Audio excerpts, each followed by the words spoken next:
कई लोग कहते हैं महाराज जी, जिस रुद्राक्ष को हम पहनते हैं उस रुद्राक्ष को कहाँ नहीं पहनकर जाना चाहिए। 5 स्थान बताएं जहां रुद्राक्ष पहनकर नहीं जाया जाता। कितने स्थान है? 5। और रुद्राक्ष को 5 स्थान पर पहनकर नहीं जाते, पर रुद्राक्ष के लिए वर्णन किया गया है कि रुद्राक्ष कब कब उतार कर उसको वापिस अभिमंत्रित करना चाहिए।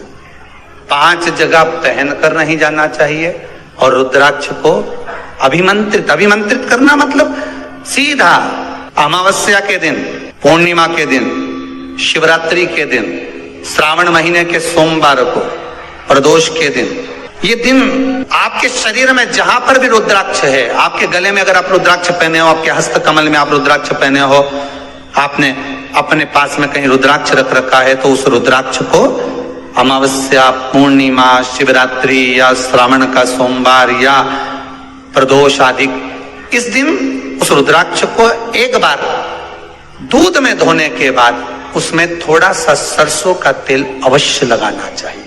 क्या होगा उससे? उससे होगा क्या? शिव महापुराण की कथा कहती है, महाराज रुद्राक्ष को दूध में धोने के बाद, स्नान कराने के बाद जल से स्नान कराया, थोड़ा सा सरसों का तेल लगा दिया। महाराज क्या मिलता है उससे? तो कहा उस रुद्राक्ष में बल प्राप्त होता है। कौन सा बल? जो शरीर के अंदर बीमारियां बढ़ती हैं, उस बीमारी को वो रुद्राक्ष धीरे धीरे समाप्त करना प्रारंभ कर देता है। पर एक और चीज याद रखना, जिस रुद्राक्ष के पानी को आप बीमारी के समय पर गलाकर पीते हो, उसमें सरसों का तेल नहीं लगाना। उसमें सरसों का तेल नहीं लगाना। उसको तो आप केवल स्नान कराओ दूध से, जल से, और फिर उसको गला दीजिए, उसका पानी आप पीना चालू कर दीजिए। जिसको बड़ी बीमारी होती है उसके लिए कल कथा में वर्णन किया रुद्राक्ष के जल। रुद्राक्ष का जल पिया जाता है शरीर के अंदर से रोग को, बीमारी को हटाने के, रोग बीमारी को समाप्त कर। तब 5 स्थान बता दिए, 5 जगह बता दी, 5 स्थान निश्चित कर दिए जहां पर रुद्राक्ष को पहनकर नहीं जाना। पहला, किसी की मृत्यु वाली जगह पर। दूसरा, जहां पर बच्चे का जन्म हुआ, मृत्यु आदि जगह पर सूतक लगती है, जहां बच्चे का जन्म लेता है वहां सावड़ लगती है। मतलब जीव जाने के बाद दुख का सूतक होता है, और बच्चा जब जन्म लेता है तो सुख की सावड़ रहती है। सुख की 2 स्थान। तृतीय स्थान, तीसरा स्थान दिया जहां पर वैश्यावृत्ति होती हो या महाराज मदिरा का पान होता हो, उस स्थान पर रुद्राक्ष को नहीं ले जाया जाता। चौथा स्थान रुद्राक्ष के लिए कहा गया, जिस स्थान पर आपको ज्ञात नहीं है और आपको लगता है कि ये स्थान अज्ञात है, यहां पर कई जगह पर कुछ जीवों की हत्या हुई है या किसी जीव को नष्ट किया गया है, उस स्थान पर रुद्राक्ष को नहीं ले जाना चाहिए। 5वां, महाराज आपके रुद्राक्ष का जहां अपमान हो रहा है, अपमान से समझ में आ रही है ना आपको बात? ये काय को ढोंग प्रपंच में पढ़ा है, कौन ने कहा इतने रुद्राक्ष धारण कर ले? कौन ने कहा है? क्यों ढोंग प्रपंच में पढ़ा है? अगर हम रुद्राक्ष गले में पहन लेते और नारी का रजस्वला धर्म आ जाता है, रजो धर्म का समय आ जाता है, वो रुद्राक्ष हम गले में धारण कर कर रखते हैं, तो वो रुद्राक्ष क्या वो बेकार हो जाता है? पहले एक बात बहुत अच्छे से समझ में, आप सन्यासी हो, जम के बोलो जरा, आप तपस्वी हो, आप साधक हो, आप उपासक हो, या आप बैरागी हो, आप एक गृहस्थी हो, घर में रहने वाली माँ गोदी में रखा हुआ बालक अगर गंदगी भी कर दे, पूरे कपड़े को भी बिगाड़ दे, तो माँ बच्चे का कपड़ा बदल देती है, और बदल कर माँ को ये जरूरी नहीं है कि उसको साड़ी बदलना, उसको कपड़े बदलना या उसको फिर नहाना।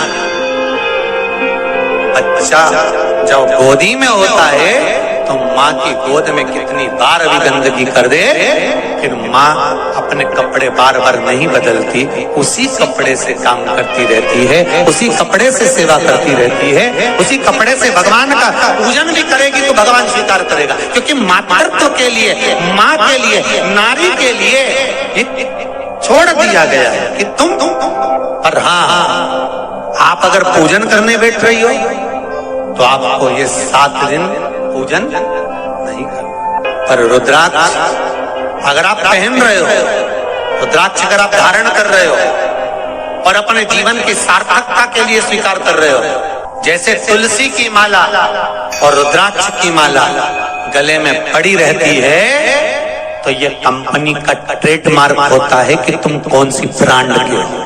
ये कंपनी का ट्रेडमार्क है।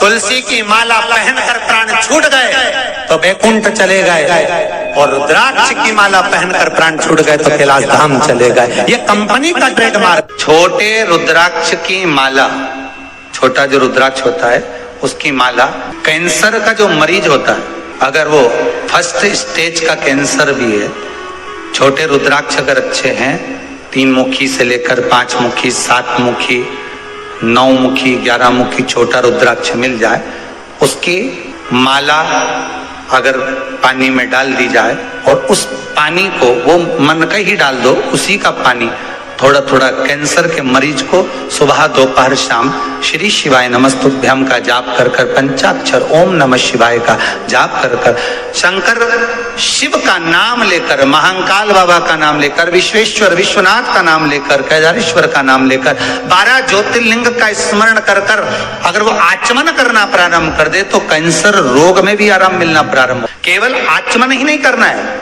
अगर स्त्री है तो अपने उल्टे हाथ पर भी उस मनके की माला को लपेट सकती है। पुरुष है अपने राइट हैंड में उस माला को, अगर कैंसर से पीड़ित व्यक्ति है, रोग से बहुत पीड़ित व्यक्ति, उसको बल मिलता है, उसको पावर मिलता है, उसको एक एनर्जी, उसको एक तेज मिलता है रोग से लड़ने का।